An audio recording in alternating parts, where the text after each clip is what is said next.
continue à flamber. Hello Jérémy, bienvenue sur ce premier épisode. Le but pour nous aujourd'hui, c'est de mettre en avant les acteurs de la filière du reconditionné en France et en Europe. Aujourd'hui, tu es avec nous pour parler d'accessoires. Tu as monté WemTech, tu vas nous en parler, de comment tu es arrivé là et ce qui t'a fait, en tout cas, ce qui t'a donné l'envie de créer cette boîte et où tu en es aujourd'hui. Je suis Jérémy, donc je suis le fondateur de Élégance Mobile WemTech. Je suis spécialisé dans les accessoires pour les smartphones, tablettes et IT reconditionnés. J'en ai fait un peu mon cheval de bataille depuis un peu plus de 6 ans maintenant. J'ai mis un point d'honneur à fournir des accessoires certifiés CE et ROHS.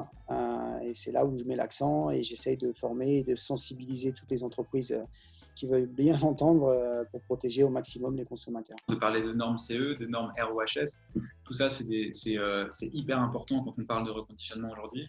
Est-ce que tu peux dire un peu plus sur la norme CE peut-être ? Donc une certification CE, elle est composée de 4 documents. Ces 4 documents indispensables et tu ne peux pas les dissocier pour avoir une vraie certification valable. Tu as la compatibilité électronique, d'accord, la CEM ou EMC, quand vous avez des rapports un peu en anglais. Tu as la compatibilité électronique en fait, qui va permettre de ne pas perturber le fonctionnement des autres appareils qui sont à proximité, branchés ou pas branchés. Après, tu as la LVD, Low Voltage Directive, donc en fait la directive basse tension, qui garantit la sécurité de l'utilisation du produit. Et en fait, après, tu as le ERP, la consommation à vide et rendement en charge. Donc voilà, ça fait partie, il y a 3 documents. Et le 4e document, qui est un rapport, le rapport ROHS. Quand on te demande une certification sur ton produit, il faut que tu fournisses ces 4 documents. L'entreprise qui met sur le marché des produits accessoires est responsable légalement des produits qu'elle met sur le marché. Elle ne peut pas se cacher derrière l'importateur en disant « je ne suis pas l'importateur, je ne serai pas embêté en cas de problème ». Qui est mal construit, qui est mal fait et que tu le branches dans une prise, à quel moment ça plante, qu'est-ce qui peut se passer, quels sont les risques en fait ? Bien sûr, tu as les risques d'incendie, d'électrocution. Si des normes aujourd'hui européennes ont été construites, ce n'est pas pour rien. Ouais.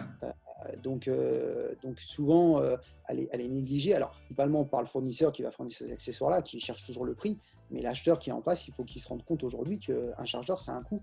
Et en plus, la certification que je parle, elle n'est pas que sur le chargeur. Parce qu'on parle souvent du chargeur qui est en effet le plus dangereux, parce que c'est ce qu'on branche au mur. Mais aujourd'hui, la certification, elle est valable que sur le cap data, sur le kit piéton. Tous les produits doivent être certifiés. Les laboratoires qui vous garantissent la meilleure interprétation des normes, ou des laboratoires. Vous avez le laboratoire SGS, le TÜV et Intertech. D'accord ? Ça, ce sont les laboratoires, disons, les plus fiables à mon niveau. Il faut nous montrer là un peu ce qu'il faut voir sur un chargeur. Si vous prenez un chargeur aujourd'hui de ce type-là, c'est ce qu'on retrouve le plus, qui ressemble un peu à l'iPhone, et que vous arrivez à le casser facilement à ce niveau-là, d'accord, au niveau des broches. Okay. Vous voyez, quand j'arrive à les plier. Imaginez quand si ça, vous marchez dessus, ou s'il y a un enfant qui arrive, il s'assoit, il s'appuie dessus. Et vous avez les broches, voilà, comme ça, qui restent bloquées dans la prise. N'importe qui peut s'électrocuter ou l'incendie peut démarrer de là. Donc déjà, à ce niveau-là, vous avez déjà des choses à respecter. C'est-à-dire que vous ne pouvez pas normalement la casser comme ça. Mais il y a un test simple qui est fait, c'est le test du feu.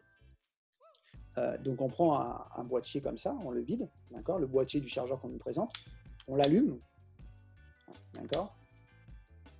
Et vous voyez, là ça continue à flamber. Ah ouais, donc là c'est clairement inflammable. Voilà, si ça s'enflamme, c'est que déjà ça ne respecte pas la norme ROHS. Un qu'on vend, donc le produit, il doit contenir la flamme. Alors on prend le même test. Hop. Donc on va bien insister. D'accord, ça commence début d'incendie et tout ça. Voilà. Vous voyez, la flamme, ça s'éteint tout seul. Non, approchez pour qu'on voit bien ce que c'est qu'un. Ça, c'est les tiens, ils sont normés et c'est le vrai CE. Parce qu'on a vu passer des faux CE aussi. Okay. Tous les logos qui sont là, ils sont normés en fait. Ok.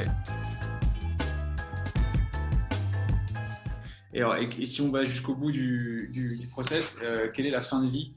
Est-ce que tu t'intéresses aussi un peu au recyclage ? Aujourd'hui, est-ce qu'il y a des acteurs en France qui savent recycler, démanteler et retransformer les câbles ou les chargeurs ? n'y a pas vraiment de recyclage. On est sur comme une bouteille en plastique. Et c'est pour ça qu'il faut s'acquitter de la D3E écotaxe. Pour les déposer en déchetterie s'il faut, recycler le produit qu'il y a dedans, le plastique, le cuivre, etc. On s'appuie beaucoup avec les grands accessoiristes du marché qui sont aujourd'hui chez les opérateurs, qui sont en direct avec les constructeurs. Et on fait pas mal de conférences ensemble sur les dangers de la certification. Ça, je tenais à le préciser parce que je ne suis pas tout seul aujourd'hui à me battre là-dessus. Je pense notamment à Big Ben qui me suit là-dessus et on essaie de vraiment sensibiliser sur les dangers des accessoires. Parce qu'au final, le but, c'est de protéger. Ce n'est pas que faire du business, c'est aussi protéger le consommateur et faire du business intelligent. Super. Et bravo en tout cas pour ta boîte, pour ta réussite et puis on te souhaite tout le meilleur alors. Merci à toi, Renaud. Merci Jérémy.